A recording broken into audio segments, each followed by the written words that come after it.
ජනමන පුබුදන ජනමන පුබුදන ජනහද අමතන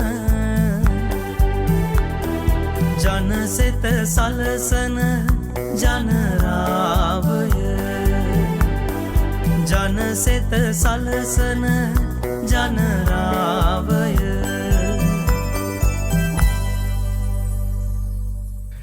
අයිබෝන් හිතවතුනි, සුබ දවසක් ඔබ හැමටම.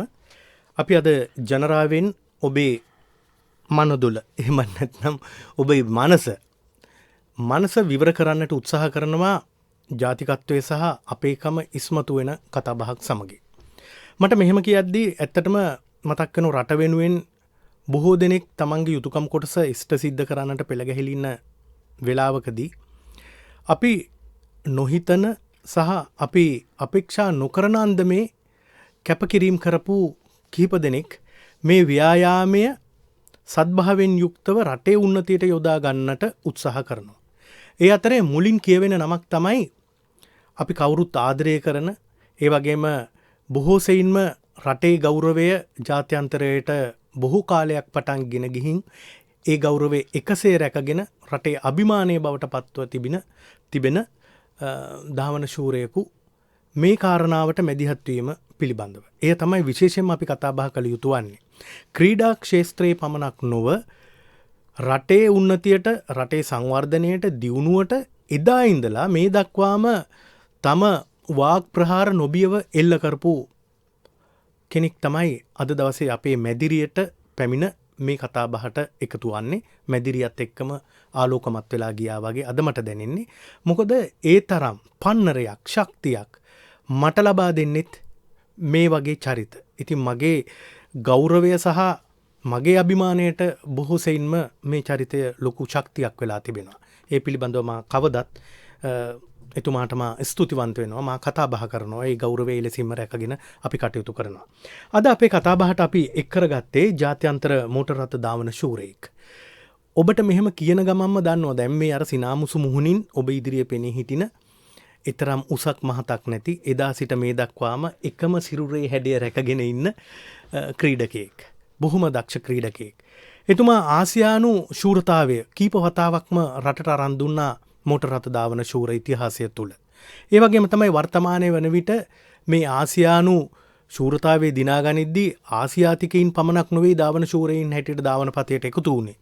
බොහෝ සෙයින්ම ආසියාව මේ තරංගවාරයට වැඩි ඉඩකඩක් ආසියානු රටවලට දුන්න වගේම තමයි විවිධ රටවල් ආසියානු කලාපයෙන් බැහැරව තියෙන විවිධ රටවල් මේ ශූරතාවය සඳහා තරඟ වැදුණා. ඒ හැම අවස්ථාවකදීම ඒ සියල්ලම අභිබවා මේ ලාංකික පුත්‍රයා තමන්ගේ නම සහ රටේ නම ඉදිරියට ගෙනාවා. හරි අභිමානනීයයි, හරි ආඩම්බරයි. ජාතික කොඩිය නිරන්තරයෙන්ම එතුමාගේ ධාවන ශූරයෙකු හැටියට ඒ වාහනේ පින්තාරු කරලා තියෙනවා. එහෙම නැත්නම් ප්‍රදර්ශනය කරලා තිබෙන ආකාරය අපි කවදත් දකිනවා ජාත්‍යන්තර තරඟවලදී පවා. එහෙමනම් දැන් වර්තමානයේ වන විට යුරෝපානු රටවලත් මේ ධාවන ශූරයාගේ හැකියාවන් සහ දක්ෂතාවයන් රටේ ගෞරවය වෙනුවෙන් මුදා හරින අවස්ථාවක තමයි එතුමා අද දවසේ අපත් සමගින් මේ කතා බහට එකතු වන්නේ. ඩිලන්ත මාලගමෝ නම් වූ මේ අපූර්ව මිනිසා අද ජනරාවේ අපේ කතා බහේ. අයිබෝන් ඔබතුමාට. අයිබෝන් මල්ලි. හොඳයි. අපි කතා කළොත් ඩිලන්ත මහත්මයා අපි වසර ගණනාවක් පුරා හඳුනාගත්තේ ධාවන ශූරයෙකු හැටියට. අපි ඒ ඉතිහාසය පිළිබඳව ඔබතුමාගේ මේ මෝටර් රථ ධාවන ශූරයෙක් හැටියට අත්පොත් ලැබූ තැන ඉඳලම වර්තමානයේ ලබාගත් ජයග්‍රහණ පිළිබඳව විටින් විට අපි කතා බහ කරලා තිබෙනවා. හැබැයි වර්තමානය වන විට අපිට අලුත් ආරංචි කිහිපයක් වාර්තා වෙනවා ඔබතුමා මුල් කරගෙන ක්‍රියාත්මක වන විවිධ වැඩ යෝජනා සම්බන්ධයෙන්. ඒ අතරවාරයේදී විශේෂම කාරණයක් තමයි ඔබ දැන් යුරෝපා රටවල පවා ධාවන ශූරයෙකු හැටියට මේ ධාවන කටයුතු වල එහෙම නැත්නම් තරඟවලට මුහුණ දෙනවා. අපි පොඩ්ඩක් මේ යුරෝපානු තරඟවලට ඉදිරිපත් වීම පිළිබඳව ටිකක් කතා කරමු නේද ඩිලන්තයි. ඇත්ත වශයෙන්ම මම ආසියාවේ 2017 වෙනකල් තරඟ වැදුනා. ඉතින් ජපානයෙන් පටන් ගත්තම මුලින් ආසියානු ශූරතා ඔස්ට්‍රේලියාව ඇමරිකාව එහෙම රේස් කරන ගාම යුරෝපෙත් තරග කිහිපයකට ලෝක ශූරතාවට එහෙම තරඟ වැදුණා. ඊට පස්සේ 2017 ඉඳලා මට අරමුණ ලැබුණා. මොකද ආසියාවේ තිබ්බ සෑම ශූරතාවයක්ම අපි ජයගත්තා. ඉතින් ලංකාව ජයගත්තා. ඉතින් ඒකින්ද මේ 2017 ඉඳලා මම යුරෝපානු ශූරතාව වලට සහභාගී වෙන්න කිව්වා. ඉතින් යුරෝපානු ශූරතාව කිව්වහමත් ආසියානු ශූරතාව වගේම ලෝකේ සෑම රටකින්ම ඇවිල්ලා තරඟ වදිනවා. ඉතින් යුරෝපානු ශූරතාව තමයි ලෝකේ ඉහළින්ම තියෙන්නේ. ඉතින් දක්ෂයෝ බොහොමයක් ඉන්නේ. ඉතින් මම 2017 ඉඳලා යුරෝපානු ශූරතාවේ තරඟ වදිනවා. ඒ වගේම 2017 තිබ්බ ලෝක ශූරතාවේ තුන්වෙනි ස්ථානය ලබා ගත්තා. ඒ වගේම 2018 යුරෝපානු ශූරතාවේ දිනා ගන්න ලැබුණා. නමුත් 2019 ඉඳලා මේ තිබ්බ ප්‍රශ්නත් එක්ක කොවිඩ් ප්‍රශ්නත් එක්ක අපිට මේ තියෙන ප්‍රශ්නත් එක්ක හැම වෙලෙම මට ශූරතාව ඉවර කරන්න බැරුණා. තරඟ දෙක තුනක් තමයි සහභාගී වුණේ. මේ අවුරුද්දෙත් පළවෙනි තරඟයට සහභාගී වුණා. ඊට පස්සේ සහභාගී වෙන්න බැරි වුණා. නමුත් දැන් ලෝක ශූරතාවේ තියෙන එන මාසයකට සහභාගී වෙනවා. ඉතින් විශේෂයෙන් හේතුව තමයි කවදත් ඔබලා දන්නා වගේ මට මෙහෙන් කිසි අනුග්‍රහයක් නැහැ. ඉතින් තමුන්ම හම්බ කරගෙන මේ වැඩේ කරගෙන යන්න ඕනේ. ඉතින් අර මම ලංකාවේ කොඩිය ගහන ඉඳ ඒ කියන්නේ ගණන් වැඩිම තැන පේන වැඩිම තැන ලංකාවේ කොඩිය අරගෙන යන ඉඳ පිටරටවල අනුග්‍රහයත් ගොඩාක් අනුග්‍රහය දක්වන එක වැරදි. ඉතින් සමහරවිට කමාරයක් කියනවා ඉතින් ගලවලා දාන්නකො කොඩිය කියලා. ඉතින් එහෙම කියන වෙලාවල් තියෙනවා. නමුත් මම මේ රටට තියෙන ආදරේ අපි ශ්‍රී ලංකිකයෙකුට කරන්න බැරි දෙයක් නෑ. අපිට ලෝකෙම ජය ගන්න පුළුවන් කියන මගේ ආත්ම තෘප්තිය වෙනුවෙන් කරන වැඩක් හින්දා ඒක මම කරේ නෑ. ඒකින්ද ඒ දිගටම මොන ප්‍රශ්නාවත් එක්ක කරගෙන යනවා. ඉතින් දැන්ට ආසියානු ශූරතාවේ මේ යුරෝපානු ශූරතාවේ තරඟ වදින ගමන් විශේෂයෙන්ම ලැම්බෝගිනි ආයතනයෙන් ගොඩක් එකට මට උදව් කරනවා. ඒකින්ද තමයි මේ ටික හරි කරගන්න පුළුවන් උනේ. ඉතින් එන අවුරුද්ද වෙද්දිවත් සියලු සුරතාවලට සහභාගී වෙන්න පුළුවන් වෙයි කියලා බලාපොරොත්තු වෙනවා. ඔව් ඔබගේ ඒ අපේක්ෂාවන් බලාපොරොත්තු එලෙසම ඉෂ්ට වේවා කියලා අපි ප්‍රාර්ථනා කරනවා. අපි නිරන්තරයෙන් මේ පිළිබඳව අපි ඒ තරඟ වාරයට පැමිණෙන මොහොත ධාවනපතේ ඔබ ගමන් ගන්නා වෙලාවේදී අපේ හිතින් අපි ප්‍රාර්ථනා කරන්නේ නිරන්තරයෙන්ම එය ජයග්‍රහණය. දැන් එතකොට මේ ඩිලන්ත මාලගමුව මහත්මයාණෙනි දැන් මේ ශූරතාවය පිළිබඳව කතා බහ කරද්දී අපි දැන් ඔබතුමා කිව්ව ලොකු අභියෝගාත්මක අවස්ථාවන් පවා පසු කරන්නට සිද්ධ වුණා කියලා. විශේෂයෙන්ම රට නියෝජනය කරද්දී රටේ කොඩිය ප්‍රදර්ශනය කරගෙන යන්නට අවස්ථාව ලබාගෙන තිබෙද්දී විවිධ රටවල් ඒ වෙනුවෙනුත් යම් යම් විරෝධතා එල්ල කරනවා. නමුත් ඔබ නොබියවම වසර ගණනාවක් පුරා මේ ජාතික කොඩියත් එක්කම තමයි ඔබගේ ගමන යන්නේ. ඒ සෙවන තමයි ඔබට ලැබෙන ශක්තිය. දැන් මෙහෙම හිතලා දැන් ඉදිරි කාලය පිළිබඳව බැලුවොත් දැන් මේ තරඟ කාලසටහනේ වැඩි කාල පරිච්ඡේදයක් ඔබතුමාට මේ ධාවන කටයුතු සඳහා යෙදෙන්නට තරඟ වාර අවස්ථාවන් තිබෙනවද? ඔව් අත් වශයෙන්ම දැන් යුරෝපානුව නැත්තම් එහෙම නැත්තම් වෙන ශූරතාවල තරඟ වදින තරඟකරුවන් කියන්නේ ඔහුම සුමාන සැරයක්වත් ඇත්තටම පුහුණු වෙනවා. දැන් අපිට එකම දෙයක් තමයි ලංකාවේ දාවනපතයක් නැහැ පුහුණු වෙන්න. ඒ වගේම පිටරට ගිහලා පුහුණු වෙන්න ගියොත් ඇත්තටම අපිට ගොඩාක් සල්ලි වියදම් වෙනවා. ඉතින් එහෙම අපිට කරන්න බෑ. නමුත් අපිට අර තියෙන සිකුරාදට හම්බෙන පැය දෙකෙන් තමයි පුහුණු වෙලා තරඟ ජයග්‍රහණය කරන්න. ඉතින් ඇත්ත වශයෙන්ම ඉතින් ඒකට තියෙන ලොකුම බාධකේ තමයි ඇත්තටම මේ අනුග්‍රහයක් නැති එක. ඉතින් අපිට එහෙම මුදල් නැති එක. නමුත් මම මෙච්චර කාලයක් මම ව්‍යාපාර කරගෙන හම්බ කරගෙන මේ තත්ත්වයට ආවා. සමහර වේලාවලදී ලංකාවේ සමහර ආයතන වලින් මේ සුළු වශයෙන් හරි අනුග්‍රහය දක්වපු වෙලාවල් තියෙනවා. ඒවා ඉතින් අමතක කරන්න හොඳ නැහැ. ඉතින් නමුත් පූර්ණ අනුග්‍රහයක් කවදාවත් ලංකාවෙන් ලැබිලා නැහැ. ඉතින් මම මේ තරඟ වදින ගමන් කරේ මගේ ව්‍යාපාර කරා. මොකද රස්සාව කරලා කවදාවත් මේක කරන්න පුළුවන් වැඩක් නෙවෙයි. ඉතින් මම අවුරුදු 25ක් ජපානයේ හිටියා. ඊට පස්සේ මැලේසියාවේ අවුරුදු 9ක් විතර හිටියා. මැලේසියාවේ රේසින් ස්කූල් එක කරා. ඉතින් ඔය අතරතුර හැම වෙලෙම මම මේ ව්‍යාපාර කරා. ඉතින් 2017 මම යුරෝපානු ශූරතාවට යන්න සහභාගී වුණාන් පස්සේ මට හිතෙනවා මම ලංකාවට ආපහු එන්න ඕනේ කියලා. මොකද මේ ක්‍රීඩාව සමගම ලංකාවට යම් දෙයක් කරන්න ඕනේ කියලා. මොකද මම පිටරට ඉන්න කාලෙත් පුළුවන් තරම් ලංකාවට උදව් කරා. හැම වෙලෙම සාමාන්‍ය දරුවන්ට අවශ්‍ය කටයුතු උදව් කරා. ඒ වගේම දැන් මම හිතනවා මෙතනින් එහාට අපි ලංකාව මෙතන නෙවෙයි තියෙන්න ඕන රටක් නෙවෙයි. ඉතින් එහෙම හිතලා තමයි 2017 මම ලංකාවට පදිංචිට ආවේ. ඇවිල්ලා තමයි මේක එක ව්‍යාපාරවලුත් පටන් ගත්තේ. හොඳයි මේ ඩිලන්තයි තාමත් මේ ඔබ මේ ධාවන පතේට ඇතුල් වෙන්නේ ධාවන ශූරයෙකු හැටියට විශ්වාසය තබාගෙන කටයුතු කරන්නේ මෝටර් රථය මේ ලැම්බෝගිනි වර්ගයේ මෝටර් රථයක්මද තාමත් යොදාගන්නේ? ඔව් 2010 ඉඳලා හැමදාම මම ලැම්බෝගිනිත් එක්ක තමයි සම්බන්ධ වෙන්නේ. ගිවිසුම් ගත වෙලා තියෙනවා. ගිවිසුම් ගත වෙලා තියෙනවා. මොකද මේකක් තමයි එකට ගොඩක් උදව් කරනවා. මුදලිනුත් උදව් කරනවා. තාක්ෂණය අතින් ගොඩක් උදව් කරනවා. ඉතින් අත් වශයෙන්ම මේ අනික මේ මල් මේ මෝටර දාන තරඟ කියන්නේ ලෝකේ ධනවත්ම ප්‍රබලවත්ම අය තරඟ වදින ක්‍රීඩාවක්. ඉතින් හරිම අමාරු මොකද මේක ලොකු ඉන්ඩස්ට්‍රි එකක්. ඉතින් ඒ වගේ පසුබිමක් නැතුව ලැම්බෝගිනි වගේ ආයතනයක පසුබිමක් නැතුව මම මේක තනියම කරන්න ගියොත් දැන් මොකද සල්ලි නිම කරන්න හම්බෙන්නේ නැහැ. එච්චරට සල්ලි අවශ්‍ය වෙනවා. ඉතින් ඒකින්ද තමයි ඕන් කියන්නේ. ඉතින් ඕන්ගේ ඒ ෆැක්ටරි එකක් ඒ කියන්නේ ඕන් ඇවිල්ලා නිෂ්පාදිත වෙන්නේ. ඉතින් ඒ වගේ කට්ටියත් එක්ක එක්කව වෙන්න ලේසි නෑ. විශේෂයෙන් ආසියාතිකයෙකුට. නමුත් මම එක්ක ඕන් එක්ක 2010 ඉඳලා තිබ්බ සම්බන්ධතාවය නිසා ඕන් හරියට උදව් කරනවා. ඉතින් ඒ වගේ නැතුව අපි පෞද්ගලික කණ්ඩායම කැටගුවත් කවදාවත් දිනන්න හරිම අමාරු එක කරගන්න බැරි වැඩක්. ඉතින් දැන් ලැම්බෝගිනිත් එක්ක තමයි 2010 ඉඳලා අද වෙනතුරු ඕන් සමග තමයි තරඟ වදින්නේ. හොඳයි. ඔය කතා කරේ ඩිලන්ත මාලගමුව නම් වූ මේ ජාත්‍යන්තර ධාවන ශූරයාගේ වර්තමානයේ වන විට ක්‍රියාත්මක වන මේ ක්‍රීඩා කටයුතු පිළිබඳව සහ එතුමාගේ තරමක් දුරට මේ පුද්ගලික තොරතුරුත් එක්කයි අපි කතා බහ එක් කරගත්තේ. දැන් අපිට යන්නට වෙලා තිබෙන්නේ වර්තමානයට. දැන් වර්තමානයේ වන විට මේ රටේ ඊ타මාත්ම ආර්ථික අතින් විශාල පසුබෑමකට ලක්වෙච්ච රටක් හැටියට තමයි අපි ලෝක සිතීමේ නම් වෙන්නේ. නමුත් අපේ රටේ බොහෝ දෙනෙක් ඉන්නවා විවිධ හැකියාවන්ගෙන් විවිධ නිර්මාණ කටයුතු වලින් මේ රටට යමක් හම්බ කරගන්නට එහෙම නැත්නම් මේ රටේ ආර්ථික තත්ත්වය දියුණු කරන්නට පුළුවන් මතයන් සහ ඒ සිතුවිලිත් එක්ක තරඟ වදින අය. ඒ අතරෙත් ඔබතුමා ප්‍රමුඛතාවයක් ගන්නවා. දැන් මම දැන් කතා කරන්න හදන්නේ වර්තමානයේ වන විට ඩිලන්ත අයියේ මේ ඇත්තටම දැන් මේ මෝටර රථ ධාවන ශූරයෙක් හැටියට මේ ඉන්ධන තත්ත්වය බල ශක්තිය පිළිබඳව ඒ තරම් දන්න සහ ඒ තරම් දැනෙන කෙනෙක් තවත් නැහැ. දැන් අපේ රටේ ඉන්ධන අර්බුදයක් තිබෙනවා. ඒ අතරේ ආර්ථිකය විවිධ පැතිකඩ ඔස්සේ කඩා වැටීම් වලට ලක් වෙලා තිබෙනවා.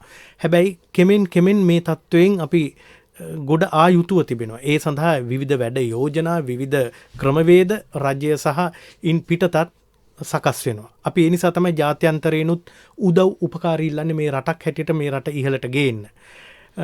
ඇත්තටම දැන් මෙන්න මේ වැටුණු ආර්ථික අවපාතයට ලක්වෙච්ච අපේ රටේ මේ බලශක්ති අර්බුදයට විසඳුම් හොයන්නට විවිධ නිර්මාණකරුවන් නවෝත්පාදන ක්‍රියාවලියකට ඇතුල් වෙලා තිබෙනවා. ඔවුන් බොහෝ වෙලාවට ඉන්ධන වෙනුවට වෙන විකල්ප ක්‍රමවේද යොදා ගන්න අවස්ථාවන් තිබෙනවා.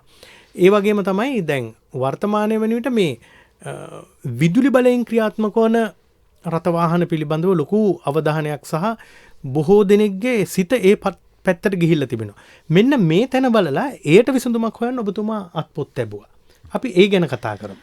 අතවශයෙන් මගේ ලොකු මේ ඇත්තට මේ සීනයක් තිබ්බ දැන් ලංකාවේ සාමාන්‍ය කෙනෙකුට ස්පෝර්ට්ස් කාර් එකක් එහෙම නැත්නම් මේ ඒ වගේ සුපර් කාර් එකක් ගලවන්න කිව්වම කවදාවත් මල්ලි ඒ සීනේ සබ ගන්න බෑ. මොකද මේ රටේ තියෙන තීරුබදු එක්ක කවදත් ඒක කරන්න බෑ. හරිම පව්. ඒක හරි සාධාරණ නෑ. මොකද අනෙක් ඔය දැන් ධනවත් කියන රටවල් වල කට්ටිය වීදම් කරනවා වගේ 4 ගුණයක් අපි වීදම් කරන්න ඕනේ ඒ වගේ වාහනයක් ගන්න. ඉතින් හරි අසාධාරණයි. අපි දැන් තුන්වෙනි ලෝකයේ දුප්පත් රටක් කිව්වට අපි 4 ගුණයක් වීදම් කරන්න ඕනේ ධනවත් කියන රටවල් අයගේ යම් දෙයක් ගන්න ගන්නට වඩා. ඉතින් එතකොට අපිද දුප්පත් ඒකද දුප්පත් කියන එක මට ප්‍රශ්නයක්. නමුත් මේ මගේ හරි ආසාවක් තිබ්බා මේ ඒ වගේ සුපර් කාර් එකක් මේ රටේ කාටත් පාවිච්චි කරන්න පුළුවන් වෙන්න විදිහ හදන්න ඕනේ කියලා. ඉතින් පටන් ගත්තේ ඒකෙන්. ඉතින් මේ ලැම්බෝගිනි ආයතනයේ හිටියා කළමනාකාර අධ්‍යක්ෂ කෙනෙක් ක්‍රිස්ටියානෝ ඉන්වර්නි කියලා. ඒ වගේම මේකේ ඩිසයිනර් කෙනෙක් හිටියා ඇඩ්‍රියානෝ ස්ටෙලිනෝ කියලා. ඒ දෙන්න මට හරි ආදරේ. ඒ වගේම ලංකාවටත් හරි ආදරේ. ඒ කට්ටිය නිවාඩුවට ලංකාවට එන්නේ. ඉතින් ආපුවම මගේ ලැම්බෝගිනි වාහනේ තිබ්බා. මං කිව්වා මම මේ වගේ එකක් හදලා දෙන්න ඕනේ ලංකාවේ තරුණ කෙනෙකුට Tamanට අඩුවට ගන්න කියලා. ඉතින් ඒ දෙන්න මට ඒකට උදව් කරා. උදව් කරලා ස්ටෙලි මේ ඇඩ්‍රියානෝ මට ලස්සන ඩිසයින් එකක් කරා. ඊට පස්සේ ක්‍රිස්ටියානෝ හරියට උදව් කරා. ඊට පස්සේ අපිට පළවෙනි ඕනා තිබ්බේ ලංකාවේ සුපර් කාර් එකක් හදන්න. හදලා ලම්බුගේ මම හිතන ලක්ෂ 1400ක් විතර වෙනවා. අපි ඒක ලක්ෂ 150කට ලක්ෂ 200කට විතර ඕන කෙනෙකුට ගන්න පුළුවන් වෙන විදිහට හදන්න ලෑස්තිලා හිටියේ. නමුත් ඒක ටිකක් අපිට කල් ගිය අතරේ දැන් මේ ලංකාවේ තියෙන ලොකුම ප්‍රශ්නේ මේ ඉන්ධන ප්‍රශ්නය. ඒකත් එක්ක ඉද්දී දැන් ලෝකෙම හැරිලා යන්නේ විද්‍යුත් වාහන වලටනේ. ඉතින් මං හිතුවා ඊට පස්සේ මේක පටන් ගන්න ඕනේ කියලා. ඊට පස්සේ ඒකල ඒ විදිහට ගන්න මම හිතුවා මේ රටේ ඇයි සාමාන්‍ය ඕනම කෙනෙකුට මම කියන්නේ පහත්ම තත්ත්වයේ කෙනෙකුට වාහනයක් අයිති කරගන්න බෑනේ මේ රටේ තියෙන තීරු බදු එක්ක. ඉතින් ඒක හරි අසාධාරණයි. මං කිව්වාගේ මල්ලි 3 wheeler එකක් මේ ලක්ෂ 14 15ක් වෙනවා. හැම ගෙදරකම 3 wheeler එකක් තියෙනවානේ. නමුත් පිටරට ලක්ෂ 14 15ක් ඉද්දි පාවිච්චි කරපු Benz එකක් හරි BMW එකක් හරි තියා ගන්න පුළුවන්. ඉතින් එතකොට අපිට ධනය අතින් බැරි නෑ. නමුත් මේ රටේ තියෙන ආනයන තීරු බදු හින්දා තමයි මිනිස්සුන්ට ඒක කරන්න බැරි. ඉතින් ඒක හින්දා මම හිතුවා මේ වෙලාවේ අපි විද්‍යුත් වාහනයක් හදන්න ඕනේ කියලා. ඉතින් ඒකට මම අපි රිසර්ච් එකක් කරලා හැම හොයලා බලනවාම මං ගියා තැන් වලට බලන්න. දැන් අපිට ඕනේ මේ එක්කාසු කරන තැනක් නෙවෙයි. දැන් අපේ ගොඩාක් බිලියන් ගණන් වියදම් කරලා තව රටක නිෂ්පාදනය කරලා මේ එක්කාසු කරනවා. ඉතින් ඒක කවදාවත් අපේ රටට හොඳක් වෙන්නේ නැහැ. ඒකේ පිටරට සල්ලි ටිකක් පිටරට යනවා. ඒකල වෙන අයගේ නම් යන්නේ. ඉතින් මේ රටේ කරන්න බෑ. ඉතින් මම හදන්න තැන් වල ගියාම ලංකාවේ සෑම කෑල්ලක්ම ලංකාවේ හදන්න පුළුවන් දක්ෂ ඉන්නවා කරන්නත් පුළුවන්. ඊට පස්සේ අපි තීරණය කරා විද්‍යුත් වාහනයක් හදනවා කියලා. දැන් ඒකට ඇත්තටම මේ කාර්මික සංවර්ධන මණ්ඩලයෙන් හරියට උදව් කරනවා. ඊට පස්සේ එතන තමයි පාවිච්චි කරන්නේ. ඊට පස්සේ දැන් අපිට 90ක් කෑලි ලංකාවේ හදාගන්න පුළුවන්. ඉතින් ඒ හින්දා දැන් අපි මේකේ ඩිසයින් කරලා ඔක්කොම ඉවරයි. ඉතින් එන මාසේ අපි මේ කටුබැද්දේ කාර්මික සංවර්ධන මණ්ඩලයේ තැනක් එකට අපිට දෙන්නම්කෝ. ඉතින් සැප්තැම්බර් මුල් සතියේ අපි පටන් ගන්න හදනවා. ඒ වගේම ජපානයෙන් තාක්ෂණය ගැන අපිට ගොඩක් උදව් කරා.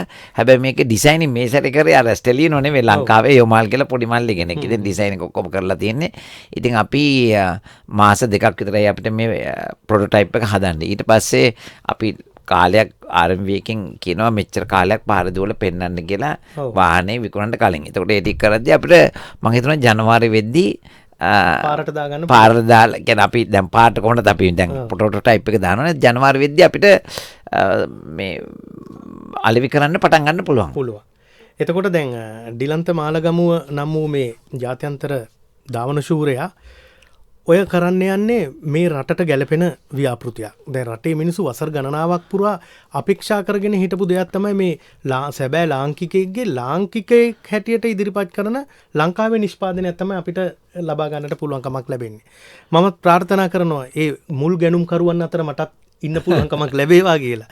මොකද ඒ තරම් අපි දන්නවා ඩිලන්ත මාලගමුව කියන්නේ දෙයකට අත තැබුවොත් ඒ ඉතාමත්ම සාර්ථකව නිමාවත් දකිනතුරු ඉදිරියට ගෙන යන බොහොම අභියෝගවලට නොබියව මුහුණ දෙන කෙනෙක්. දැන් මේ ඩිලන්ත මහත්මයා දැන් මේ ඇත්තටම දැන් කාර්මික සංවර්ධන මණ්ඩලය වගේ අපේ රටේ මේ කාර්මික ඥානය බෙදා දෙන තැනක් එක්ක එකතු වීම පිළිබඳව ජනතාවගෙත් ලොකු විශ්වාසයක් ගොඩ නැගෙනවා. මේක පුද්ගලික මට්ටමේම තනිකරම කරගෙන යන්නට අවස්ථාවක් තිබුණා නම් ඒක බොහෝ වෙලාවට කියන්නේ මේ මුල්‍යමය ප්‍රතිලාභ උදෙසාම පමණක් කරන දෙයක් කියලා. නමුත් ඒ අතින් බලද්දි දැන් මේ මෙවැනි ආයතනයක් එක්ක එකතු වෙලා විදේශ කාර්මික ඥානය ලබා ගන්නටත් ඔබතුමා උත්සාහ කරනවා. ලාංකිකයින්ගේ තියෙන නිර්මාණාත්මක හැකියාවනුත් මේට යොදා ගන්නට උත්සාහ කරනවා. ඒ නිසා මම හිතන්නේ මේක ඉතාමත්ම සාර්ථක නිෂ්පාදනයක් වන්නට පුළුවන්. ඇත්තටම මේ දැන් අපි බොහෝ දෙනෙක් ගාව තියෙන මතයක් තමයි මේ විද්‍යුත් වාහන පිළිබඳ. එහෙම නැත්නම් මේ බැටරියෙන් ක්‍රියාත්මක කරන විදුලි කෝෂ මගින් ක්‍රියාත්මක කරන වාහනයක් වුණොත් මේක ඉතාමත් සැහැල්ලු යන්නට ඕන. එහෙම නැත්නම් ඒ සඳහා යොදා ගන්නා මෙවලම් වල තිබෙන අර අධිබලති ධාරිතාවය අඩු කරන්න ඕන. එහෙම කියන හැඟීමක් තිබෙනවා. දැන් ඔබතුමා මේ හඳුන්වා දෙන වාහනය අපි දැන් අශ්ව බල වලින් කතා කරොත් රත වාහනය පිළිබඳව මේ ධාවන තත්ත්වය පිළිබඳව කොයි විදියටද ඇගීමක් කරන්නේ? ඇත්තම මේ අශ්ව බලය කිව්වොත් ඒ ඉලෙක්ට්‍රික් වලින් අපිට ඕන විදිහකට පොඩි ඉන්නලා වේගවත්ම BHP කියන්නේ හොස් පවර් 10 ඉඳලා 1000ක් වෙනකල් හදන්න පුළුවන්. ඉතින් දැන් අපි ඉස්සෙල්ලාම හදන්න යන්නේ මම කිව්වා වගේ සාමාන්‍ය කෙනෙකුට පාවිච්චි කරන්න පුළුවන් ලාබෙට එක තමයි අපි පටන් ගන්න යන්නේ. ඊට පස්සේ අපි වෑන් එකක්, ඊට පස්සේ ඔය කිව්ව සුපර් කාර් එකක්, ඒ ඔක්කොම අපිට හදන්න පුළුවන්. සමහරවිට අපිට මේ ලෝකේ ලැම්බෝගිනි වගේ වාහන එක එකනට අවශ්‍ය විදිහට හදන්න පුළුවන්. ඊට වඩා ගොඩාක් අඩුවෙන්. තාක්ෂණය තියෙනවා. දැනුමත් තියෙනවා. එතකොට සමහර මම දැක්කම රටේ නීති හරියට මේවට හැදිලා නැහැ. ඇත්තටම කියන්න කනගාටුයි ගොඩාක් ඒවා මේ අපේ රටේ ඉන්න අයට කරන්න බැරි වෙන්න තමයි නීති හදලා තියෙන්නේ. හැම එකටම ප්‍රශ්න දානවා. ඉතින් දැන් ඇත්තටම අපි කර්මාන්තයේ දිනු කරන්න ඕන නම් තාක්ෂණ දිනු කරන්න ඕන නම් මේකට තැනක් දෙන්න ඕනේ. එතකොට ඒවට ඒ ගැන දන්න අය තමයි ඒකට දැන් ලංකාවේ ගොඩාක් දේ තමයි මම දැක්ක හැම වෙලෙම කවුරු හරි කරන්න ගියාම ඒක නොකරන විදිහට බලනවාරන්නේ කෙරෙන්න විදිහට මේක නිර්මාණය කරන්න. මම හිතන්නේ දැන් මේ වර්තමාන ජනාධිපතිතුමත් අපිව ගෙන්නලා අපි ලෝකයේ හැමතැනම ඇවිදලා තනියම හම්බ කරගෙන රටේ නම ඉහළටම ගෙනිහිල්ලා අපිට ව්‍යාපාර කරලා ඥානය තියෙනවා.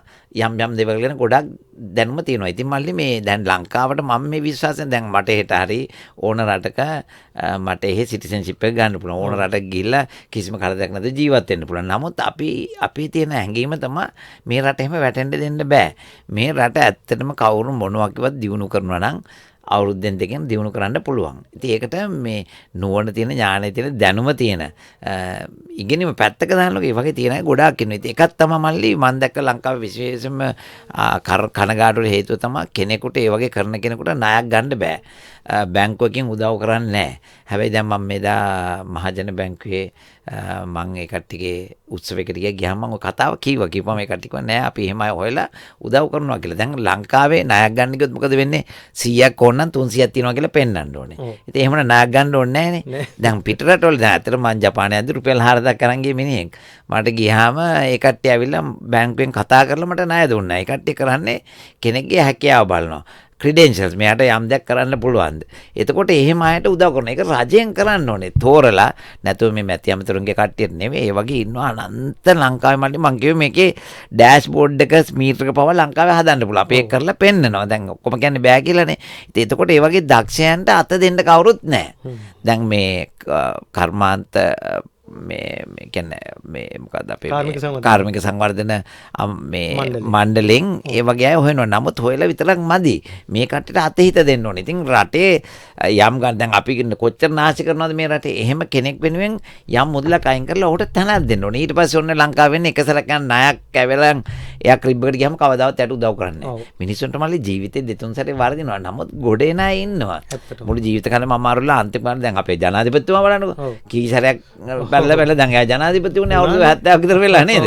ඉතින් ඒ වගේ ලංකාවේ කරන්නේ එක සැරයක් ක්‍රිබ් එකට ගියොත් ඒ මිනිහම කපලා දානවා. එහෙම බෑනේ ජීවිතේ අපි කී සැරයක් වැටලා නැගිටිනවා. ඉතින් ඒ වගේ මම ඒ බැංකුවට කිව්වා කෙනෙක්ගේ ක්‍රිඩෙන්ෂල්ස් එහෙම නැත්නම් එයාගේ දක්ෂතාවය බලලා එයා වෙනුවෙන් මුදලක් දෙන්න.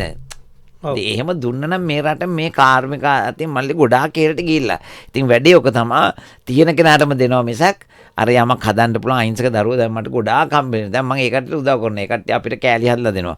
ඉතින් මේ ක්‍රමේ ලංකාවේ වෙනස් වුණොත් මේකේ කරන්න බැරි දෙයක් නෑ මල්ලි. ඇත්තටම.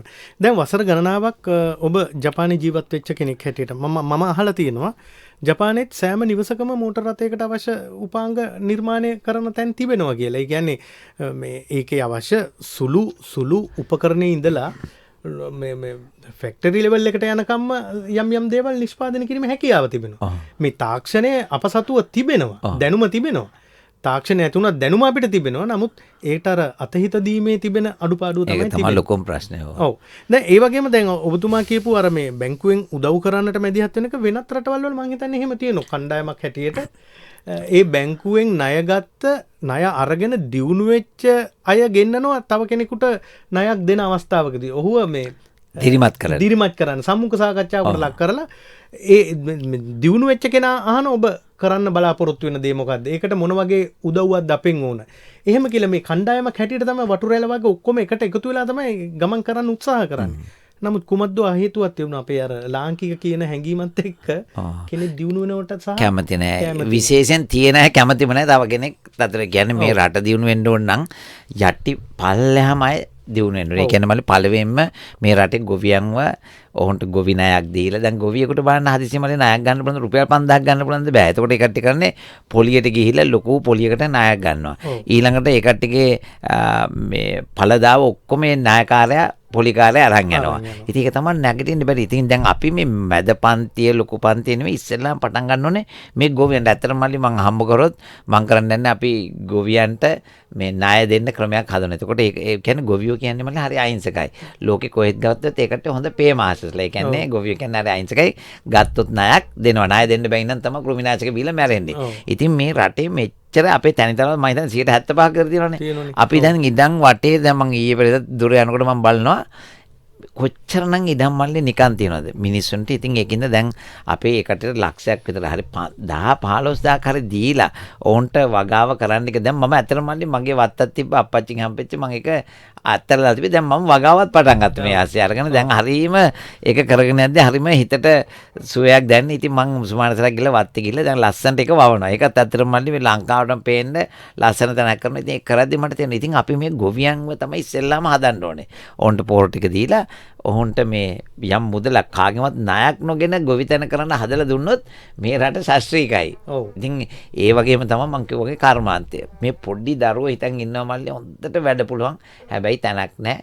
ඔවුන්ට අර කිව්වගේ අවස්ථාව දෙන්න අවස්ථාව දුන්නොත් දැන් මල්ලි බාන්න චීනෙට ළඟ තියෙන්නේ තායිවාන. අපේ වගේනේ ඉන්දියාවත් එක පිටලා තියෙන්නේ. ඒකට අද ඒ කට්ටිය කොච්චර ඉහළින් දින්නේ. ඉතින් ඒ මොකද ඒ කට්ටිය අර මං මල්ලි කිව්වගේ බැංක් වලින් හොයාගෙන යනවා. ඒ කට්ටියගේ වෙනම සෙක්ෂන් එකක් තියෙනවා හොයාගෙන යනවා. ගිහිල්ලා ගෙවල් දැන් මම කිව්වා මං ජපානයේ ඉඳි මං පොඩි ආඩයක් කරේ මම හොයාගෙන බැංකුවෙන් ඇවිල්ලා ඔයා මෙහෙම කරනවා නේද කියලා ණයක් දුන්නා.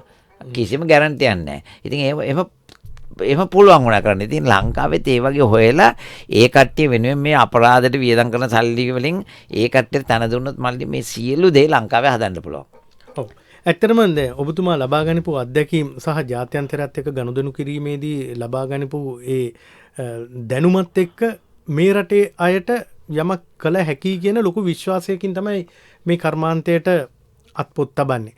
දැන් අපිට ඉදිරි කාලෙදී ලාංකිකයින් හැටියට ආඩම්බර විය හැකි නිෂ්පාදනයක් වෙළඳපළේදී අපිටත් මිලදී ගැනීමේ හැකියාව ඇති වෙනවා. ඒ පූර්ණ ගෞරවය හිමිවන්නේ ඩිලන්ත මාලගමුව නම් වූ මේ ජාත්‍යන්තර ධාවන ශූරයට. අපි තවදුරටත් ඒ පිළිබඳව කතා කරමු. ටිකක් එක දිගට කතා කරන නිසා මම හිතන්නේ ගීතමය විරාමයක් අරගෙන ඉන්න අනතුරු අපි යලිත් කතා කරමු. ඩිලන්ත අයියේ ගොඩක් දේවල් තියෙනවා කියන්න කතා කරන්න ඔබට මම දන්නවා.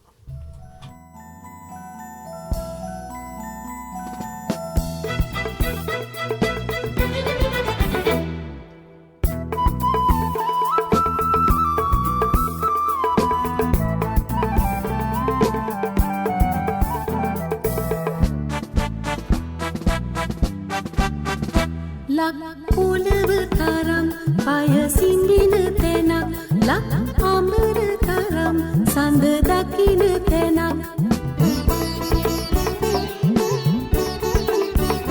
ලක් දෙරෙන තරම් සුව දැනෙන තැනක් දකින්නට හැකිවෝ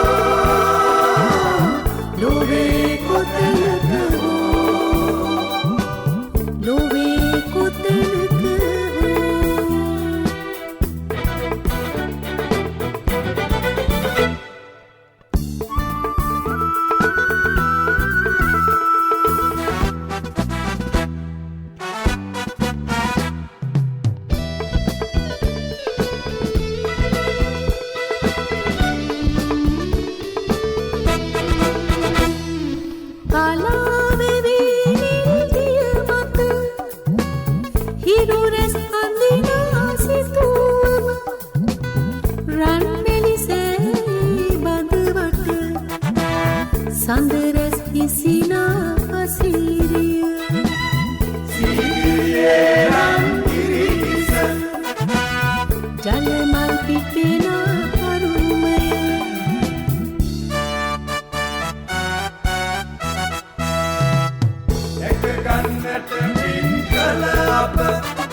ළඟ මඟ බලනා සිහරද දමුළුලේ නිහඬව හිඳ සදහම් දේශනා බුදුරුව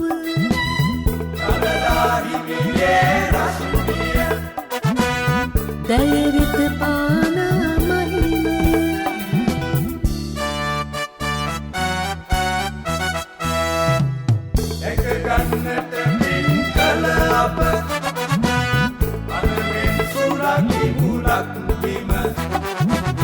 පනමින් සුරකි මුලක් බිම පනමින් සුරකි මුලක් බිම පනමින් සුරකි මුලක් බිම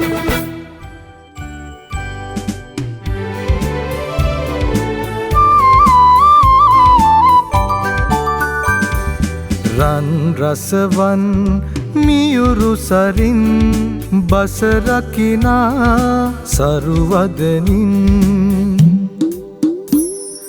මනසනසන සවන් රැසින් ගුවන් අඹර රැදෙව් සරින්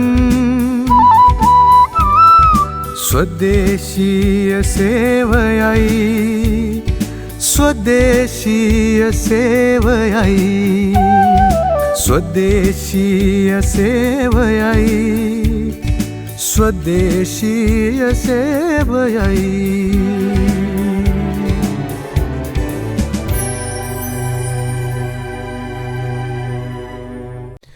අප එක්වී සිටින්නේ ජනරාවය සමගින්.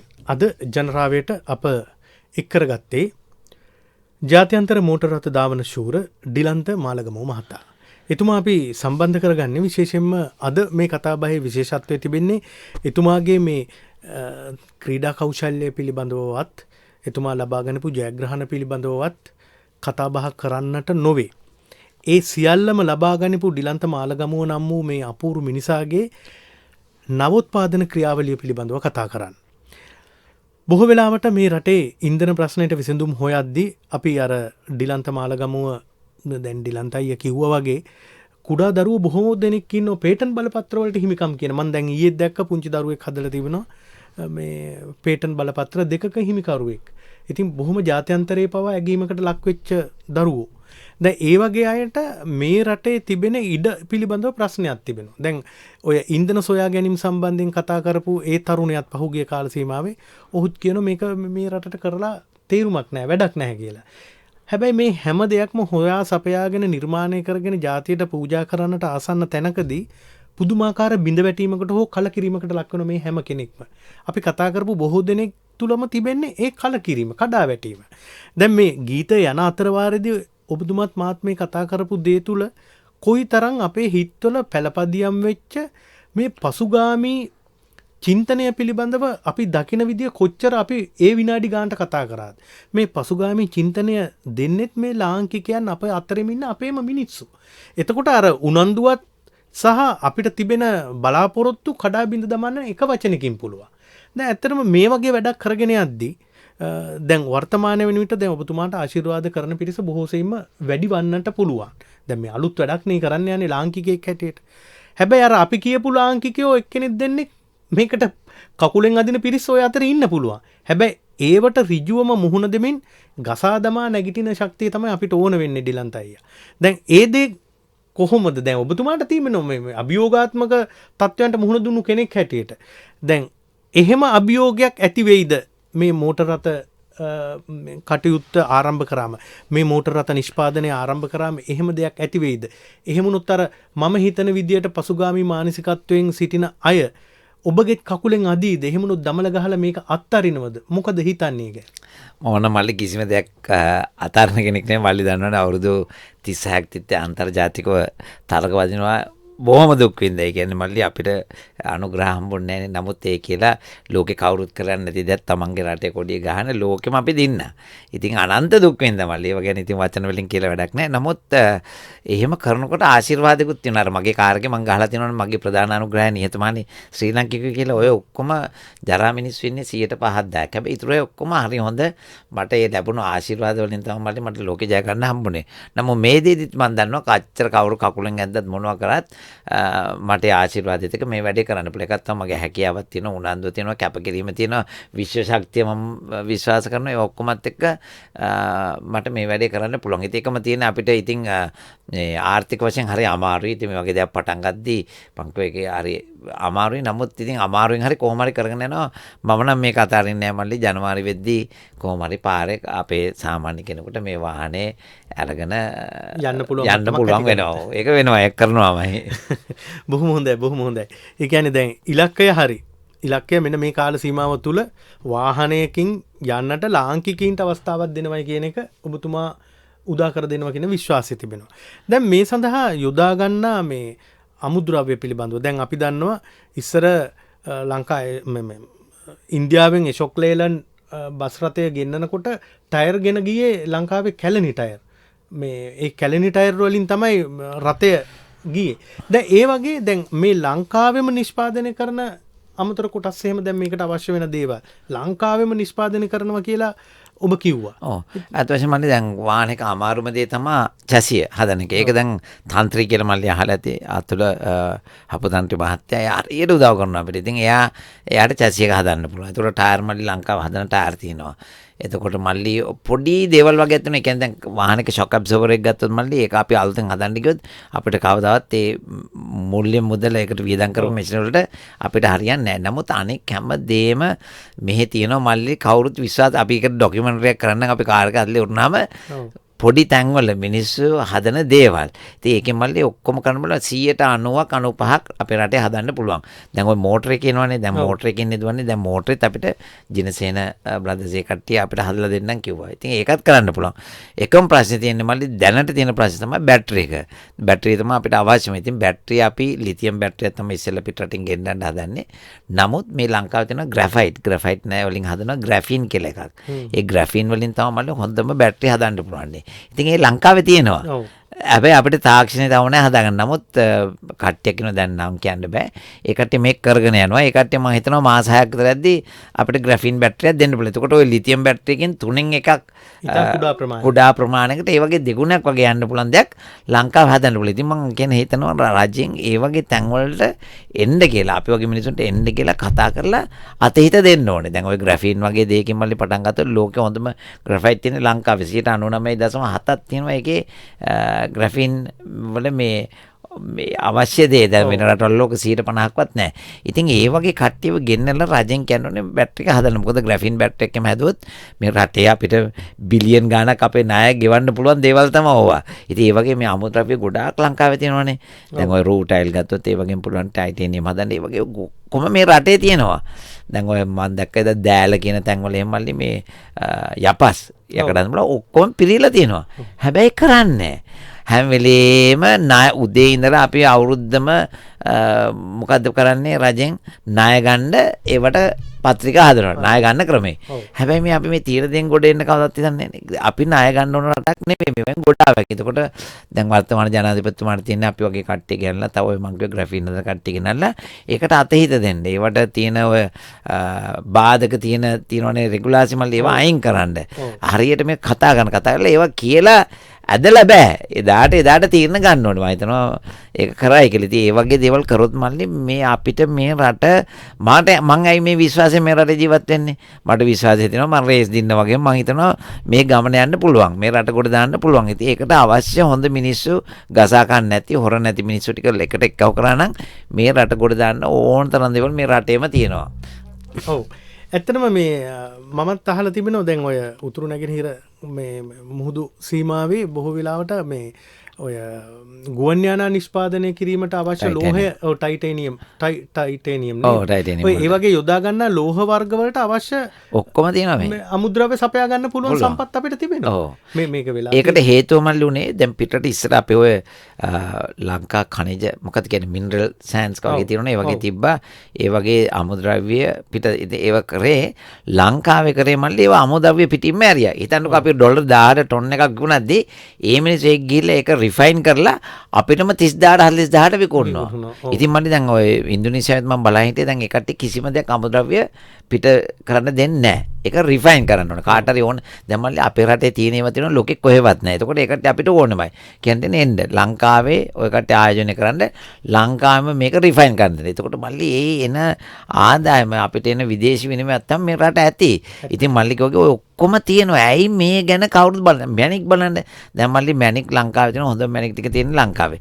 ඒවා ඔහෙ එක්ස්පෝර්ට් කරනවා. ගියාම පිටරට විකුණලා පිටරට මේ සල්ලි ටික තියලා පිටරට ඒ සල්ලි වලින් මොනවා හරි ගන්නවා. එහෙම නෙවෙයි. දැන් ලෝකේ තියෙන මල්ලි ක්‍රිස්ටිස් සදබීස් කියලා ওই මැනික් වගේ දේවල් ඒකට විකුණන ඔක්ෂන්. ඇයි ඒව ලංකාවේ වෙන්දේසි කරන්න බැරි? පිටරට ගියන්න බෑ. ලංකාවේ වෙන්දේසින් ගත් එකක් විතරයි පිටරට ගියන්න කියලා. එතකොට මල්ලි දැන් ওই සදබීස් එකේ ක්‍රිස්ටිස් එකේ ගැනුම් කාර්යත් 115ක් ගෙවන්න ඕනේ.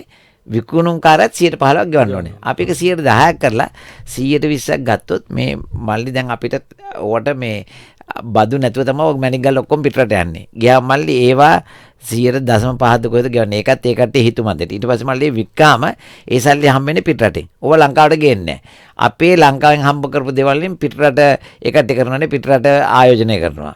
එහෙම බෑනේ මල්ලි මේව ලංකාවේ සල්ලිනේ. ඉතින් ඇත්තටම ওই වගේ ඔක්ෂන් හවුස් එකක් ලංකාවේ පටන් ගත්තොත් බිලියන් ගාණක් ලංකාවට එතකොට මල්ලි ඕන මැනික් ගන්න කෙනෙකුට තමන් ගරාගත්ත මැනික මල්ලි කපලා ඕප කරලා ඊට පස්සේ ගිහලා මේ ඔක්ෂන් එකේ විකුණන්න බෑ. දැන් මල්ලි අපේ ලංකාවේ මැනික් හොංකොං වල ඇමරිකාවේ ඒ රටවල මැනික් හම්බෙන්නේ නැත්නම් තායිලන්තේ අපේ මැනික්ට ගිහලා ඒ කට්ටිය ඔක්ෂන් තියතිය කෝටි ගණන් හම්බ කරනවා. ඇයි ඕක ලංකාවේ කරන්න බැරි? ලංකාවේ තමයි ඔක්ෂන් හවුස් එක තියෙනවනේ ලෝක ඕන කෙනෙක් එන්න. මොකද ඕකට එන්නේ දානපතිය මල්ලි දැන් ලංකාවේ තමයි හම්බෙන්නේ මැනික්. ලංකාවෙම ගන්න පුළුවන් කියපම ඔක්කොම ලංකාවෙන් ගන්න. මොකද කීයක් කරේ අඩුවෙන් ගන්න පුළුවන්. ඉතින් ඔය වගේ මල්ලි කිසි දෙයක් කරන්නේ නැහැ. උදේ ඉඳලා රෑ වෙනකල් ණය ගන්න IMF එක පස්සේ අර මේ දුවනෝ ඇරෙන්න මේ රටෙන් කොහොමද හම්බ කරන්නේ? මේ අපි ඉන්නේ නිදානයක් උඩ කියනවනේ නේ රං ආකාරයක් උඩ කියනවනේ. ඒ ඔක්කොම ඔය ආපාසෙන් හැමදේම තියෙනවා. ඇයි මේ ගැන ඉක්මනටම තීරණයක් ගන්න නැත්තේ? ඉතින් ඒ ගැන හිතේදී හරි දුකයි. ඔව්. ඇත්තනම මේ කරන කතා බහේදී කතා කරන මේ හැම වචනයකම ලොකු වටිනාකමක් ඒ වගේම ලොකු අභිමානයක් තිබෙනව නේද කියලා ඔබට හිතෙන්නට පුළුවන්. එහෙමනම් මේ අභිමානවත් જાතියක් හැටියට අපිට ඉදිරියට එන්නට තිබෙන මේ අවස්ථාවවත් අපි ඇයි අපේ කරගන්නේ නැත්තේ? එතෙන්දී ගැටලුවක් තිබෙනවා. මේ පිළිබඳව දැන් මේ කතා බහ අහගෙන ඉන්න බලධාරීන් රටට ආදරය කරන බොහෝ දෙනෙක් විවිධ යෝජනා ඉදිරිපත් කරන්නට පුළුවන්. ඔවුන් ඒ යෝජනා මේ රට හරි මගට ගෙනියන්නට මේ රට වැටී තිබෙන ප්‍රපාතයෙන් ගොඩ එන්නට යොදා ගන්නට පුළුවන් නම් මෙවැනි නිර්මාණකරුවන්ගේ දායකත්වය තුළ එවැනි ජයග්‍රහණයක් අත්පත් කර ගන්නට පුළුවන් කමක් උදා වේ නම් මේ රට ඉතා ඉක්මනින්ම අපි බලාපොරොත්තු වන ඉසව්වට ගෙන යන්නට පුළුවන් කමක් ලැබේවි කියන අපි විශ්වාස කරනවා. හොඳයි මේ ඩිලන්තයි දැන් මේ ඔබ නිෂ්පාදනය කරන මේ මෝටර් රථයේ දැන් අපි කිව්වොත් ධාවන කාලය දැන් බොහෝ වෙලාවට ඉලෙක්ට්‍රික් වාහනයක ධාවන කාලය පිළිබඳවනේ ගොඩාක් බලාපොරොත්තු තියෙන එක චාර්ජ් කිරීමකින් එහෙම නැත්නම් එක විදුලි උත්පාදන වැඩපිළිවෙල එක මොහොතකදී කරොත් ඒක කොච්චර කිලෝමීටර් ගානකට යන්න කියලා නිකන් අපේක්ෂාවක් තිබෙනවද? මල්ලි මෙහෙමයි දැන් අපි මූලිකව කරන්න එක කිලෝමීටර් 150ක විතර යන්න පුළුවන්. හැබැයි ඒක අර මං කිව්වා අපිට ග්‍රැෆීන් වගේ බැටරි ඇවිල්ලා තාක්ෂණ දියුණු කරොත් දැන් මේ චීනය හදලා තිනවා කිලෝමීටර් 700 800 දැන් හැම රටේම මේක හදාගෙන යනවා. ඉතින් මං කිව්වා අර ග්‍රැෆීන් බැටරි එක අපිට ඩෙවලොප් කරගන්න පුළුවන් නම් මල්ලි ওই චූටි කාර් එකක් වුණත් කිලෝමීටර් 400ක් විතර යන්න හදාගන්න බැරි නෑ පුළුවන්. ඉතින් දැනට අපි මං හිතන්නේ අපි දැන් පටන් ගත්ත විතරයි නේ. ඉතින් මල්ලි අපිට කිලෝමීටර් 150ක් විතර හදාගන්න පුළුවන්. ඒ වගේම තමයි අපි මේ 3 wheel පෙට්‍රල් ඒවා ඉලෙක්ට්‍රික් වලට කරන්න දැන් අපි එකත් ක්‍රමයක් හදාන යනවා. ඉතින් එහෙම කරොත් මල්ලි ඒ වගේනොත් කිලෝමීටර් 70 ඒකට අර ග්‍රැෆීන් මේ මොකද්ද ලිතියම් බැටරි ඕනේ නැහැ. නිකම් බැටරි හතරෙන් අපිට කරන්න පුළුවන්. ඉතින් ওই දෙකම කරගෙන යනවා. හැබැයි කාර් එකට අපි හදන එක මම හිතන්නේ කිලෝමීටර් 150ක් විතර තමයි අවම. ඉතින් අතන මල්ලි මේ ලංකාවේ විදුලිය පිළිබඳ ප්‍රශ්නයක් තිබ්බ කිව්වට මල්ලි හිතන්නකො මෙච්චර අවුව තියෙන රටක් ලෝකෙ කොහෙද තියෙන්නේ. ඉතින් අපි මේ සෝලර් වලට ඉස්සරින්ලා ගියා නම් අපිට මේ ප්‍රශ්නේනේ අපි මේ තෙල් පුච්චන්න ඕන රටක් නෙවෙයිනේ. ඉතින් ඒකෙත් නීතිය වෙනස්. දැන් ඔෆ් ග්‍රිඩ් එකේ කියන්නේ මල්ලි දැන් මල්ලි දාලා මේ මොකක් හරි සෝලර් පැනල් එකක් දාලා මල්ලි විදුලිය ගත්තොත් මල්ලි තව කාට හරි දෙන්න මල්ලිට අයිතියක් නැහැනේ මේ රටේ. ඔෆ් ග්‍රිඩ් යන්න දෙන්නේ. දැන් මම අපි හදන්නේ අපි කාර් එක දෙද්දි ඒ වගේ මේ එක මල්ලි ඒක ඇත්තටම තව කෙනෙකුට ව්‍යාපාරයක් වෙන්න පුළුවන්. ආයේ ගෙදර සෝලර් පැනල් ටිකක් ගහලා චාර්ජ් කරන්න හදලා දුන්නොත් කවුරු ඇවිල්ලා වාහන චාර්ජ් කරගත්තොත් කීයක් හරි ගන්නවා. ඒ වගේ ක්‍රම නීති හදන්න ඕනේ. එතකොට මල්ලි මේ ඉන්න නුවරට යනකල් තැන් කීප තැනක තමන්ගේ ඉඩමේ සෝලර් පැනල් ටිකක් ගහවද කාට හරි ආව චාර්ජ් කරගන්න යන්න දෙන්න.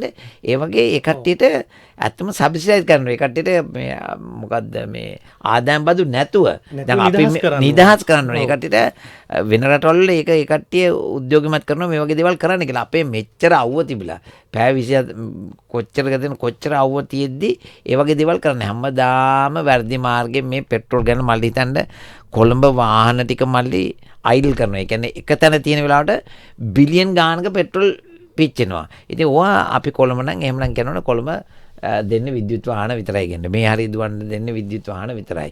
කියලා ඔය හදන අයට තැන දුන්නා නම් මල්ලි මේ රටේ මේ ප්‍රශ්න ඔක්කොම අපිට තෙල් අවශ්‍ය නැහැ ඇත්තටම. ඇත්තටම.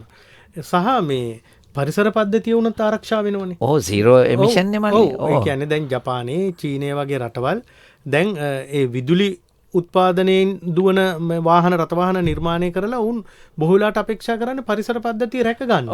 ඉතින් අපිටත් පුළුවන් මේ දැන් මේ ඇත්තටම දැන් ওই කර්මාන්ත ශාලාවක් පටන් ගත්තත් ඒකට විරුද්ධව පෙළ ගැහෙන යම් ආයතන තිබෙනවා. මේක කරන්නේ මොකටද කියන එක තේරුම් ගන්න නැතුව එහෙම එන. ඉතින් ඒ අයට උනත් පුළුවන් මේ වගේ වෙලාවකදී එකතු වෙලා අත්වැල් බැඳගෙන මේ කටයුත්තට අතහිත දෙන්න. මේක තමයි අරගලේ තියෙනවා. අරගලේ තියෙන්න ඕන කාර්මික අරගලයක්. කාර්මික අරගලයක් තියෙනවා. ඒකල මල්ලි මේ අර හරි වැඩේ කරන කෙනාට අතහිත දීලා ඒ කට්ටියව උනන්දු කරවන්න තමයි අරගලේ ගේන්න ඕනේ. ඉතින් මේ දැන්ට එහෙම දෙයක් පේන්න නැහැ මල්ලි. ඉතින් ඕන්ට අතහිත දෙන්න ඕනේ අපි. ඔව්. දැන් මේ අවසන් වශයෙන් අපි කතා කරොත් ඩිලන්ත අයියා මේ දැන් මේ විද්‍යුත් මේ රථය නිර්මාණය කරගෙන එන්න වගේම ඔබතුමා බොහෝ සෙයින්ම මේ අපේ රටේ අපිට කන්න බොන්න දෙන අපේ ගොවි මහත්වරු පිළිබඳව ලොකු ඇල්මක් තිබෙනවා. ලොකු ගෞරවයකින් කතා කරනවා. ඒ අය වෙනුවෙනුත් මේ කෘෂිකාර්මික යන්ත්‍රෝපකරණ මේ තාක්ෂණය යොදාගෙනම නිෂ්පාදනය කරන්නට පුළුවන්කමක් ලැබෙවි නේද? මල්ලි ඇත්තටම ඉතින් ඔය කෝකටත් ඒ කියන්නේ අපිට වොන් හෑන්ඩ් ට්‍රැක්ටර් එකක් එහෙම නැත්නම් පොඩි පිකප් එකක් මල්ලි ඔය මේ දැන් ඩිමෝ බට්ට කියලා පොඩි ලොර් තියෙන ඒව ඔක්කොම හදන්න පුළුවන්. එතකොට මල්ලි ඒවා හදලා ඇත්තටම මේ වගේ මේන්ටෙනන්ස් හරි ලේසි. ඔයිල් වැඩි යන්නේ නැහැ. අපිට තියෙනවනේ ඒව ගොඩාක් ලේසි. ඉතින් මේක මල්ලි අපි තීරණය කරලා ගොවිතැන ඊළඟට මල්ලි විද්‍යුත් වාහන කාර්මික හසේ කියලා අපි බෙදලා මේ ටික අපේ දැන් ඉන්න වර්තමාන ජනාධිපතිතුමා හරියට කරොත් අපි රට ගොඩ මල්ලි. ඇත්තට මං කියවගේ මල්ලි මං දැන් ගොවිතැන කරද්දි තේරෙනවා කොච්චර ලාභ ගන්න පුළුවන්ද. ඉතින් ඒ වගේ මල්ලි ඒ වගේ බීජ දීලා මෙන්න ඔක්කොම එකම වවන්න නැතුව මෙන්න මේ දවල් වවන්න දැන් මල්ලි ගත්තොත් මුළු ලෝකෙටම ආහාරයෙන් තියෙනවනේ. මුළු ලෝකෙම ආහාරයෙන් තියෙනවා. ඉතින් මල්ලි මුළු ලෝකෙටම දෙන්න ආහාර ලංකාවේ නිෂ්පාදනය කරන්න පුළුවන්. ඉතින් ඒවා කතා කරගෙන ඉන්නකොට ඒ වෙනුවෙන් ගත්ත පියවරක් තියෙනවද නැහැනේ. ඉතින් ඒවා වහාම පියවර ගන්න ඕනේ. ඉතින් ගත්ත මල්ලි කිව්වගේ ඊට පස්සේ අපිට ගොවින්ට අවශ්‍ය උපකරණ ඔක්කොම ওই විද්‍යුත් උපකරණ අපිට හදන්න පුළුවන්. ඔව්. දැන් ඉදිරි කාලෙදී එතකොට මේ කාර්මික දැනුමත් එක්ක උපයෝගී කරගෙන මේට නායකත්වයේ දෙමින් ඔබතුමා මේ කටයුත්ත සාර්ථකව මෙහෙවන්නට දැන් ලොකු බලාපොරොත්තුවක් ඉලක්කගත ගමනක් අපේක්ෂාවෙන් තමයි මේ කටයුත්ත කරන්නේ. දැන් ඇත්තටම දැන් ලාංකිකයෙක් හැටියට මේ රටේ ජීවත් වන අයගෙන් මේ ව්‍යාපෘතියට කොයි වගේ දායකත්වයක් සහයෝගයක්ද බලාපොරොත්තු වෙන්නේ? අත වශයෙන් දැන් අතරම මල්ලි අපි කාර්මිකවරු ඔක්කොම අපි ලංකාවෙන් තමයි ගන්න යන්නේ. ඉතින් මන් දැක්ක දේ තමයි ටිකක් අපේ කම්මැලි මල්ලි. කම්මැලි වෙලා තමයි වැඩේ පිළිවෙලට හරියට කරන්නේ නැහැ. නමුත් අපි මේ කර්මාන්ත ශාලාවේ ඔක්කොම වෙනස් කරලා දැන් මල්ලි ජපානයේ එතකොට ජපානයේ අවුරුදු 25කට ජර්මනිය හැම රටකම ගත්තොත් දියුණුව මොකද්ද දන්නවද මල්ලි? ඒ කට්ටියගේ පැයට හරියට අවංකව පැයට වැඩ කරා. අපේ අය මල්ලි පැය 4ක් වැඩ කරන්නේ නැහැ පඩිය ගන්න. ඉතින් ඒක තමයි අපේ වැටෙන්න හේතුව. ඒ කියන්නේ දවසකට පැය ලක්ෂ 68ක් පැය ලක්ෂ 70ක් කියලා අපතේ යනවා. ඇයි පැයට වැඩ කරන්නේ? ඔය මල්ලි දියුණු රටවල් වලට වඩා අපේ කට්ටියගේ දැනුම ඔක්කොම වැඩි. හැබැයි කම්මැලි. ඉතින් මේ මල්ලි අපි ඔක්කොම ලෙක්ක වෙලා මල්ලි මම අපි ඔක්කොම එක්ක වෙලා අවුරුදු 2ක් අවංකව අපේ පැයට හරියට වැඩ කරොත් මල්ලි මේ රටේ ඒකෙන්ම වැටීම මල්ලි දැන් දවසට මං කිව්වගේ පැය ලක්ෂ 68යි විතර අපතේ යනකොට ඒකට වියදම් වෙන සල්ලි බලපුවම ඒක තමයි මේ රටේ වැටීම. හොරකම් කරන අය ඉන්න හොරකම් කරන අය මේ හොරකමයි බලපුවම මල්ලි මේක තමයි වැඩිම හොරකම. වෙලාව හොරකම් කරන එක දවසට. ඉතින් ඒක අපි නැති කරන්න ඕනේ. ඒකින්ද අපි උද්‍යෝගිමත් කාටවත් දැක්කම පේන හොඳ තරුණයෝ ටිකක් අරගෙන අපි එහෙම කර්මාන්තශාලාවක් අනෙක් කට්ටියටත් දැක්කහම මෙහෙම තමයි වෙන්න ඕනේ කියන එක උදාහරණයක් හැටියට ගන්න පුළුවන් තැනක් තමයි අපි හදන්න යන්නේ. හොඳයි එහෙමනම් ඔබගේ ඒ බලාපොරොත්තු අපේක්ෂාවන් මේ සියල්ලම ඉෂ්ට සිද්ධ කරගන්නට හැකියාව ශක්තිය ධෛර්යය ලැබේවා කියලා අපි ප්‍රාර්ථනා කරනවා. ඒ වගේම මේ බලාපොරොත්තු වන දේ මේ අපේ රටේ ලාංකිකයෙක් ලාංකික කර්මාන්ත ආයතනයකින් අපේ රටේ ලාංකිකයන්ට පැදගෙන යන්නට ඉඩහසර ලබා දෙන මේ විද්‍යුත් බලයෙන් විදුලි බලයෙන් ක්‍රියාත්මක මෝටර රථයක් නුදුරු අනාගතයේදී මේ ලාංකිකයන් සියලු දෙනාටම ලබා ගැනීමට ඇති හැකියාව උදා වේවා. ඒ ශක්තිය ලබා දෙන ඔබත් සමගින් මේ කටයුත්තට දායකත්වය ලබා දෙන සියලු දෙනාටමත් ඒ අපේක්ෂාවන් ඉෂ්ට සිද්ධ කරගන්නට හැකියාව ලැබේවා කියලා අපි ප්‍රාර්ථනා කරනවා. බොහොම ස්තුතියි. අද දවසේ අපත් එක්ක එක්වීම පිළිබඳව ජාත්‍යන්තර මෝටර රථ ධාවන චූර ඩිලන්ත මාලගම මහතා සමගිනුයි අද අපි කතා බහක් කළේ. හිතවතුනි, එහෙමනම් අද අපි ජනරාවෙන් සමුගන්නටයි බලාපොරොත්තු වෙන්නේ. ජනරාවයේ ගෙනීමේදී නවමාධ්‍ය සම්බන්ධීකරණයේ ජගත් නවරත්නගෙන් තාක්ෂණික දායකත්වය නදිකා ජයසේකරගෙන් මම සුජිවමානගේ පැහැබර අනාගතයක් ඔබ හැමටම.